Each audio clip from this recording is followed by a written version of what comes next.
Professor حافظ محمد عمران سلفی صاحب وہ آن اور اپنے تبلیغی مشن دے دو چار الفاظ ساڑھے سامنے بیان فرما۔ السلام علیکم ورحمۃ اللہ وبرکاتہ۔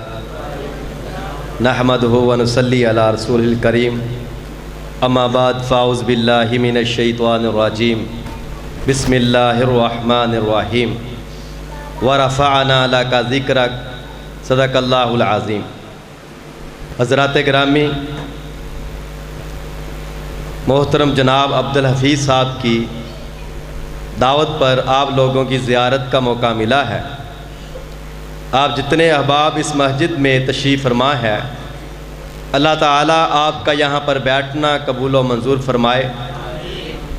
اصل میں آپ کو پتہ ہے خطاب تو ہماری سٹی کے نائب ناظم تبلیغ حضرت مولانا مقدس انصاری صاحب فرمائیں گے۔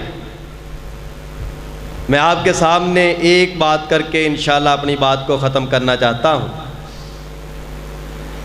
اللہ تعالیٰ نے قرآن میں پیارے پیغمبر علیہ السلام کے بارے میں تذکرہ فرمایا، وَرَفَعْنَا لَكَ ذِكْرَكَ، اے پیغمبر ہم نے تیرے ذکر کو بلند کر دیا ہے۔ آج اگر آپ اس پر غور و فکر کریں تو اللہ تعالیٰ کے پیغمبر کا ذکر ہر زبان پر ہے۔ ہر انسان یہ چاہتا ہے کہ پیارے پیغمبر کا نام نامی اسم گرامی اس کی زبان پر آئے اور درود کی بہار جاری ہو جائے۔ پیارے پیغمبر علیہ السلام کے ساتھ محبت کا یہ بھی ایک طریقہ ہے کہ اپنی زبان سے درود و سلام کو جاری رکھا جائے۔ اپنی زبان پر اللہ تعالیٰ کے پیغمبر کا جب نام آئے تو درود پڑھا جائے، آقا علیہ السلام کی اتباع کی جائے۔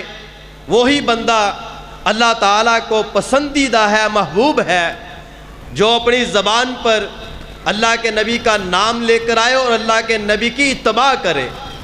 اللہ تعالیٰ نے قرآن میں بھی اس بات کا تذکرہ فرمایا ہے کہ جو بندہ اللہ کا محبوب بننا چاہتا ہے، اللہ کا پسندیدہ بننا چاہتا ہے، جو اللہ کے قریب ہونا چاہتا ہے، اس کے لیے یہ ضروری ہے کہ فَاتَّبِعُونِی، وہ اللہ کے پیغمبر کی اتباع کرے، وہ اللہ کے پیغمبر کی بات کو مانے، وہ اطاعت کرے۔ جب تک بندہ اللہ کے پیغمبر کی اطاعت نہیں کرے گا وہ اللہ کا محبوب نہیں بن سکتا۔ اللہ کا محبوب بننے کے لیے ہمیں پیارے پیغمبر کی اطاعت کرنی پڑے گی۔ اللہ کے قرآن میں اس بات کا تذکرہ موجود ہے، لَقَدْ كَانَ لَكُمْ فِي رَسُولِ اللَّهِ أُسْوَةٌ حَسَنَةٌ، پیارے پیغمبر تو ہمارے لیے آئیڈیل بن کے آئے ہیں، پیارے پیغمبر ہمارے لیے سیمپل بن کے آئے ہیں، پیارے پیغمبر ہمارے لیے اس کائنات میں ساری کائنات کے لوگوں کے لیے رحمت للعالمین بن کے آئے۔ تو حضرات گرامی، میرا یہی پیغام ہے کہ آقا علیہ السلام کی زندگی کو پڑھیے، آقا علیہ السلام کی سیرت کو پڑھیے اور اپنے گھر میں ایک کتاب سیرت النبی کی رکھ لیجئے اور اپنے بچوں کو حکم کریں کہ آقا علیہ السلام کی سیرت کو پڑھ کے اس پہ عمل کرنا ہے۔ تو جب ہم آقا علیہ السلام کی سیرت کو پڑھ لیں گے، اس پر عمل کریں گے، فَاتَّبِعُونِی پر عمل کریں گے، تو انشاءاللہ ہم بھی اللہ کے محبوب بن جائیں گے۔ پیارے پیغمبر کا اٹھنا بیٹھنا ساری زندگی ہمارے لیے نمونہ ہے، آئیڈیل ہے، ماڈل ہے۔ پیارے پیغمبر علیہ السلام کے ساتھ ہمیں اپنی جان سے بڑھ کے محبت کرنی چاہیے، ختم نبوت کا تحفظ کرنا چاہیے، حرمت رسول پر ہمیں ڈٹ جانا چاہیے۔ یہی آقا علیہ السلام کے ساتھ محبت ہے۔